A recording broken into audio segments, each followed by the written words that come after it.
Welcome to the Deep Dive. Today we're tackling something I think we all know a little too well, procrastination. Yep, definitely. But instead of just, the usual tips on to-do list, we're aiming to go much deeper into why we actually delay things. Right. We're drawing heavily from this really insightful book, Procrastination, Why You Do It and What to Do About It Now, by Burka and Lenora Yuen. Yeah, great book. And our mission really in this deep dive is to get under the skin of it, understand the complex psychological roots, not just find quick fixes. Exactly. We want to explore techniques that might lead to, well, greater self-acceptance, maybe a real sense of control over your choices. It's not just about ticking boxes, is it? Yeah. It's understanding ourselves. Precisely. Getting things done is part of it, but it's bigger than that. And this book, it looks at procrastination from so many different angles. It's not just like a lack of willpower. Not at all. We're talking emotions, how our brains are wired, things like neuroplasticity, executive function. Executive functions, right. Important stuff. Yeah, and even how social pressures, cultural factors, how they all play a role. Okay, so let's dive in then. Let's unpack this. Where do we start with why we find ourselves putting things off? Well, the book gets into some really fascinating psychological territory. A really big one is the fear of failure. Okay, fear of failure. Makes sense. And this often gets tangled up with perfectionism, needing things to be absolutely perfect. Ah, right. The perfectionism trap. Exactly. And the authors talk about something they call the procrastinator's code. It's like this hidden set of beliefs, often negative ones. Beliefs we don't even realize we have. Often, yeah. Beliefs we use to kind of justify putting things off, like I must be perfect. Or if it's not going to be done absolutely right, maybe it's not worth doing at all. You got it. That's exactly the kind of thing. Yeah. So spotting those hidden, often totally unrealistic rules we set ourselves is key. That I must be perfect idea just becomes a roadblock. Yeah.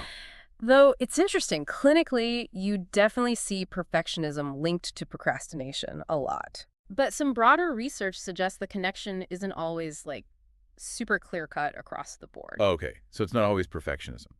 Well, the key takeaway seems to be that the fear of failure itself is a more consistent driver, Perfectionism is maybe one common flavor of that fear for some people. That totally resonates. It's like if the bar feels impossibly high in your head, just not even trying feels safer somehow. Exactly. Avoid the jump altogether. But it's not always about being afraid of messing up, is it?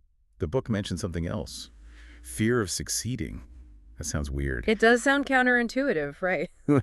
But yeah, one of the authors, Jane, her professor, actually suggested this to her way back. Really? Yeah, the idea is that actually achieving success can feel, well, overwhelming. How so? Maybe it clashes with how you see yourself or what you think others expect of you now. Maybe it brings unwanted attention or even just the fear of change that comes with hitting a goal. Huh. So success itself can feel like a threat. It can. It really makes you question your underlying beliefs about yourself and what you deserve or what happens next. Wow. Okay. So sometimes it's not avoiding the bad outcome, but kind of sidestepping the potential complications of a good one. Pretty much. And then there's this other angle, feeling controlled, that sort of internal resistance when it feels like someone else is making you do something. Oh, yeah, that's a big one. The book calls procrastination sometimes a secret battle. A secret battle. Or like a declaration of one's independence when you feel pushed around or disempowered. So digging your heels in. Exactly. It connects to those beliefs like, if I follow their rules, I'm giving in, I'm not in control. It's about asserting autonomy. Even if it bites you back later. Right. Even if it's totally self-defeating in the long run, it's that immediate feeling of, I'm deciding. It sounds like this internal power struggle. And deep down, it seems like a lot of this connects to our own sense of self-worth, how we value ourselves. Absolutely. Spot on. For many people who procrastinate, their self-esteem gets all tangled up with how well they perform. So your performance is your worth, in a way. That's the feeling, yeah. And here's the paradox. Sometimes not performing, procrastinating, can almost feel like a way to demonstrate your ability to resist, to show you could do it if you wanted, maybe, to stay in control. Right, like protecting potential. If I don't try, I can't fail. Exactly. But the book argues, and I think this is really important, that true self-worth comes more from accepting your limitations, your reality. Not from this constant need to prove yourself or dodge judgment. Precisely. And then, there are even deeper things like interpersonal dynamics, fears around separation, or even intimacy. Wait, fear of separation or intimacy? Okay, how does that link to putting off my tax return? Well, maybe not the tax return directly. Yeah. But think about bigger projects or life changes. Procrastination can be a way to avoid, say, truly standing on your own feet, being fully independent. So staying stuck keeps you connected in a way. It can, yeah. Or it can be a way of unconsciously keeping old relationship patterns going, maintaining a certain emotional distance, or maybe recreating dynamics you had, growing up. Wow. Okay, these psychological roots are definitely way more complex than just being lazy. Absolutely. Lazy isn't really the right word at all. So our brains must be involved in this too, right? The biology. I'm really curious about that angle. Oh, for sure. And what's fascinating is the role of neuroplasticity, the idea that our brains are constantly changing. Right, learning and adapting. Well, those patterns of procrastination, those old habits, they can become really ingrained neural pathways. The authors call them ruts. Like deep grooves in the brain. Exactly. And then you have what are called executive functions. These are crucial for getting started on tasks. Initiation. Right. And staying focused, managing impulses, holding information in your mind, working memory. Okay. Challenges in these areas, which can be linked to things like ADD or ADHD or just general executive dysfunction, they can directly fuel procrastination. So it's not just a lack of willpower. It could literally be how someone's brain is wired and functioning at that moment. Absolutely. It's a really important distinction. It takes away some of the self-blame, hopefully. That's huge. And are there other biological factors involved too? Yeah, definitely. Things like depression, anxiety, chronic stress, even sleep problems that can all impact the brain's danger perception system. Making tasks seem more threatening or overwhelming than they are. Exactly, making it much harder to engage with anything that feels even slightly challenging or effortful. But there's a hopeful note there too, right? You mentioned something about a left shift. Yes. The idea is that treating yourself with kindness, with self-compassion, it can actually positively influence your brain state. Shift activity towards areas associated with positive emotion and approach motivation. So being kind to yourself can literally change your brain in a helpful way. That's the idea. It can make you more resilient, better able to cope with the discomfort that often triggers procrastination. That's really powerful. So it's not just about white-knuckling it. Okay, we've talked a lot about what's going on inside our own heads, our biology. What about, our upbringing? The people around us, how does that shape things? Yeah, the interpersonal roots are really significant, according to the book. Think about your family history, the attitudes you grew up with. Like what? Well, were there messages of constant pressure? Or maybe doubt, control, or even emotional distance, clinging? These kinds of themes can seriously shape our self-esteem, our sense of competence, and contribute to procrastination patterns later on. So how your parents reacted to your efforts, for instance. Totally. Jane, one of the authors, she shares a story about her mother's reaction to a straight-A report card. How even praise could sometimes feel subtly undermining or controlling. Wow. And then there are broader cultural things too. Definitely. Think about the pressures maybe faced by immigrants or first-generation college students, trying to navigate totally different sets of values and expectations. Yeah, that's a whole other layer of pressure. The book mentions someone named G. Yes, G's experience really illustrates that cultural clash and how it can feed into feeling overwhelmed and delaying things. Okay, so it feels like there are all these different layers feeding into this one behavior. And you mentioned earlier that procrastinator's code. Can we circle back to that? What does that actually look like? Right, the code. It's basically that set of deeply held, often really unrealistic beliefs that procrastinators use, maybe unconsciously, to justify delaying. The internal excuses. Kind of, yeah. They often revolve around needing perfection or maybe beliefs about your own limitations, like, oh, I'm just not good at this sort of thing. Okay. Or fear of risk, what if I try and fail? Or needing to feel in control, I'll do it when I feel like it. Which might be never. Exactly. Or even tying it to your identity. This task isn't really me.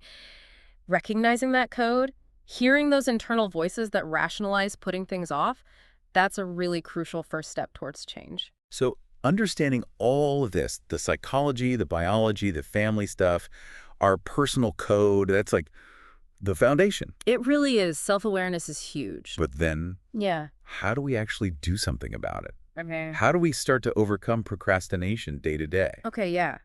That's where the second part of the book really comes in, taking action. And the authors are clear, this isn't about just, quick Right. fixes. It's about addressing those underlying things we just talked about. Exactly. But a crucial starting point is setting realistic behavioral goals. What does behavioral mean here? It means goals you can see, things you actually do. They need to be observable, specific, concrete, and broken down into really small steps. How small? Like really small sometimes. Even just committing to work for 5 minutes can be incredibly powerful to just get started. 5 minutes. Okay, I can do 5 minutes. Right. It counters those vague, huge goals like finish the project, which just feel paralyzing. Yeah, that just makes me want to go make coffee. Totally. And remember Trevor's story in the book? Trying to study for a huge exam in a really distracting place. Oh, yeah. It's a good example of not setting yourself up for success.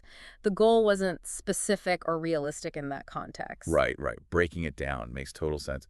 What about how we think about time? That always feels Yeah. like a big hurdle for me when I'm procrastinating. Like, oh, I don't have enough time. Time perception is massive. Yeah. Procrastinators often fall into what the book calls wishful thinking about time, either thinking they have way more than they do, or, like you said, feeling like small chunks aren't enough. Yeah, I only have 15 minutes. What's the point? Exactly. The book encourages confronting that.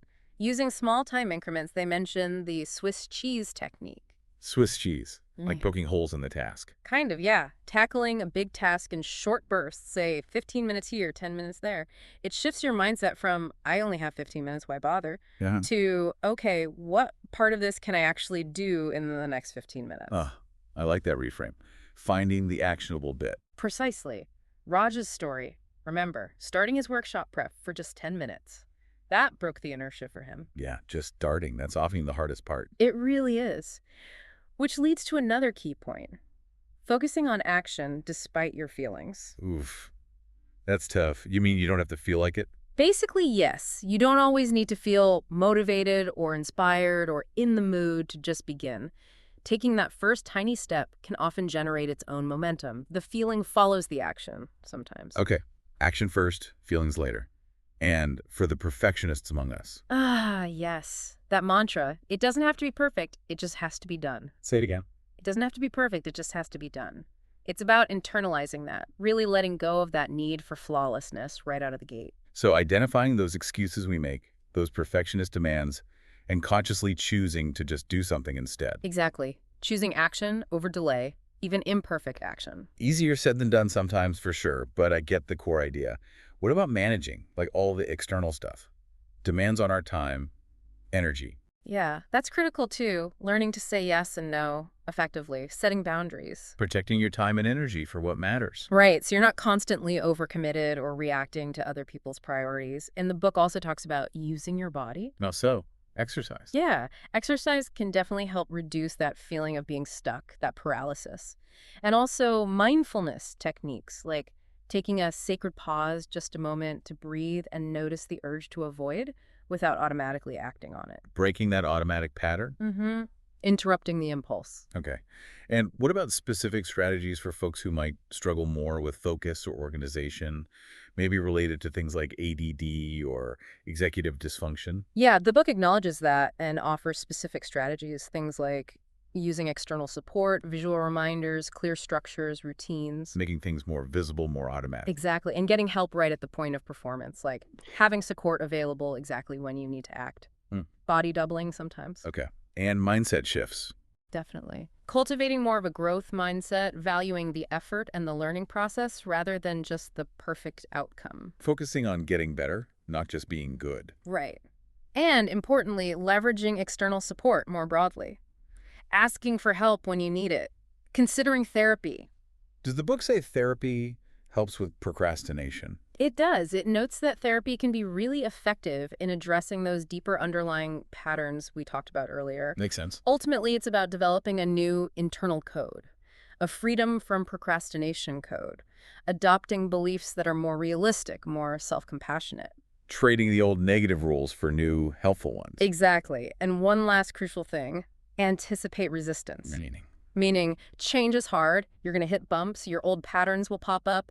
Watch for it, learn from it when you slip up, don't beat yourself up, go slowly. Try one new thing at a time. Be patient with yourself. That seems key. Absolutely. It's a journey. This sounds like a really holistic approach, much more than just use a planner. But the book also points out these techniques aren't magic, right? They don't always just work. No, absolutely not. And that's crucial. Change is difficult. Breaking those ingrained neural pathways, those ruts we talked about, it takes real conscious effort and, frankly, courage.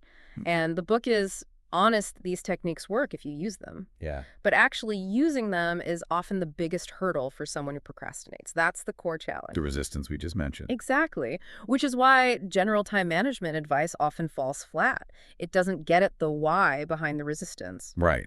And it's also important to remember, sometimes procrastination isn't just procrastination, is it? That's a vital point. It can absolutely be a symptom of underlying conditions like clinical depression, ADHD, anxiety disorders, even sleep disorders or OCD. The things that really need professional assessment and help. Yes. If procrastination is severe and persistent, and especially if it's accompanied by other symptoms, seeking professional help is really important. Good point. And finally, the goal isn't necessarily to, never procrastinate again, ever. No, probably not realistic or even desirable. Sometimes delaying a decision or task is actually wise. You need more information, or it's just not the right time. So it's about choice. Exactly. The real aim is to gain greater freedom of choice, to be able to act when you want or need to act, to align your actions with your values, and ultimately to live a fuller life, not one constrained by avoidance. Overcoming procrastination doesn't automatically guarantee happiness, but it opens the door to more possibilities. Okay, that's a much more nuanced picture. So we had to really boil this down for everyone listening. Yeah. What are the absolute key takeaways you'd want them to hold on to? Okay, let's try. First, get that procrastination is complex. It's psychological, has deep roots. It's not just laziness or bad time management. That's number one. Right. Understand the depth. Second, action, action, action, even tiny steps. Breaking tasks down and just starting is crucial for breaking the cycle. Small steps. Got it. Third, self-awareness and self-compassion. Understand your own patterns, your triggers, your code, and be kind to yourself through the process. Awareness and kindness, yes. Fourth, maybe use rewards strategically to reinforce those positive steps. Fifth, get real about time challenge wishful thinking. Use those small increments. Okay. Rewards, realistic time. Sixth, boundaries. Learn to say yes and no intentionally. Seventh, consider if there might be underlying conditions, depression, ADHD, anxiety that need attention. Check for deeper issues. Makes sense. Eighth, understand how your past, your family, your culture might be influencing you. Ninth, actively fight perfectionism. Done is better than perfect. Done is better than perfect. Love that. And finally, 10th, don't forget your body. Exercise, mindfulness, sleep. They all impact your mental state and ability to act. Wow, that's a really solid summary. 10 key points covering a lot of ground. It's a lot, but it reflects the complexity, you know? It does. Now, the book uses some really powerful quotes that kind of encapsulate these ideas. Let's explore those a bit. The first one is great. Procrastination is like a dandelion. You pull it up and think you've got it, but then it turns out the roots are so deep, it just grows back. Yeah, that quote, apparently from a student in one of the early groups, it just nails it, doesn't it? It really does. It shows perfectly why just trying a surface level fix, like a new planner app or whatever, often doesn't work long term. Because you haven't dealt with the roots. Exactly. The psychological roots, the emotional stuff, the biology, the social factors, they run deep. This quote really emphasizes why we need to dig down and understand those fundamental drivers like we've been talking about, not just yank at the leaves. Such a vivid image. Okay, the next quote shifts things more towards action. It doesn't have to be perfect. It just has to be done. Yes. This is such a crucial mantra, especially for anyone caught in that perfectionism trap. That paralysis of needing it to be flawless. Right. That drive can be so incredibly paralyzing. This quote is like a direct, powerful antidote to that all or nothing thinking. It gives you permission to just proceed. Exactly. It highlights that taking action, finishing something, even if it's not perfect, is what actually leads to progress, to a sense of accomplishment. It lets you learn, adjust, move forward, instead of being stuck, immobilized by that fear of not measuring up to some impossible ideal. Definitely one to write on a sticky note for the monitor. Totally. And the last quote we picked out really speaks to the guts it takes to change. Courage is resistance to fear, mastery of fear, not absence of fear. Attributed to Mark Twain. That's Yeah. right. And it gets right to the heart of overcoming procrastination because so often procrastination is driven by fear, isn't it? Yeah, fear of failure, fear of success, fear of judgment, Yeah. all those things we mentioned. Exactly. And this quote reminds us that overcoming these habits doesn't mean the fear just vanishes magically. Poof, gone. If only. Right. It means learning to act despite the fear, to consciously resist that urge to avoid, to hide, to develop mastery over how you react to those feelings. So it reframes it. It's not about being fearless. It's about acting courageously, even when you are afraid. Precisely. It frames the whole process as an act of courage, of building resilience, not just wishing the fear away. These quotes really do bring it home. And the book uses lots of case studies, real people's stories that show how all these ideas play out. Maybe we can quickly revisit a few just to see how the roots and solutions connect. Yeah, good idea. There's Jane herself, one of the authors. Even with all her expertise, she acknowledges her own struggles, which is reassuring, right? It's human. Definitely. And her professor pointing out that possible fear of success was such a turning point for her understanding. Right. And then there was Courtney. Her procrastination seems so tied up with trying to gain independence from parents she felt were controlling. That secret battle idea. Yeah, asserting autonomy in a sideways way. In G's story, we mentioned her, highlighting those cultural pressures, feeling unprepared for the independence expected, leading to overwhelm. Trevor trying to study in that chaotic dorm room, a classic example of needing realistic goals and a better environment. Setting yourself up to fail, almost. Yeah, bad planning. Raj, deciding to just start his workshop prep for 10 minutes, that perfectly shows the power of just taking that tiny first step to break inertia. The Swiss cheese technique in action. Exactly. And Carol and Jamie, the couple, their dynamic really showed how trying to control someone else's procrastination can actually make it worse, backfire completely. Right, adding more pressure. And finally, David, using that internal dialogue technique, his inner prosecutor versus his defense attorney, that was a really practical example of challenging that negative self-talk that fuels procrastination. Okay, so seeing it through these different stories really drives home that procrastination isn't like one size fits all. Not at all. It shows up in so many different ways, has unique roots for each person, and needs tailored approaches. Well, this has truly been a deep dive. We've gone way beyond just, surface level time management stuff. Absolutely. I think the core message, if there is one, is that procrastination is this really multifaceted thing, but it has understandable origins. It's not some moral failing. Right. And overcoming it is a personal journey. It takes self-awareness, definitely self-compassion, and taking those small, courageous steps forward. So for you listening, we really hope this encourages you to maybe take some time, reflect on your own procrastination stories. What patterns are you starting to see maybe after hearing all this? Yeah, and maybe consider just one small, actionable step you could try this week. Something concrete based on the techniques we talked about. Even just 5 minutes on something. Just one small thing. Yeah. And maybe leave you with this final thought to mull over. Yeah, consider this. How might truly understanding your own unique procrastination patterns, getting to those roots, how might that ultimately unlock a greater sense of autonomy for you? More freedom in your life? Allowing your actions to align more closely with what you actually care about, what you truly value. Exactly. What could that look like for you? Yeah. That's a really powerful question to sit with. Thanks for joining us for this deep dive.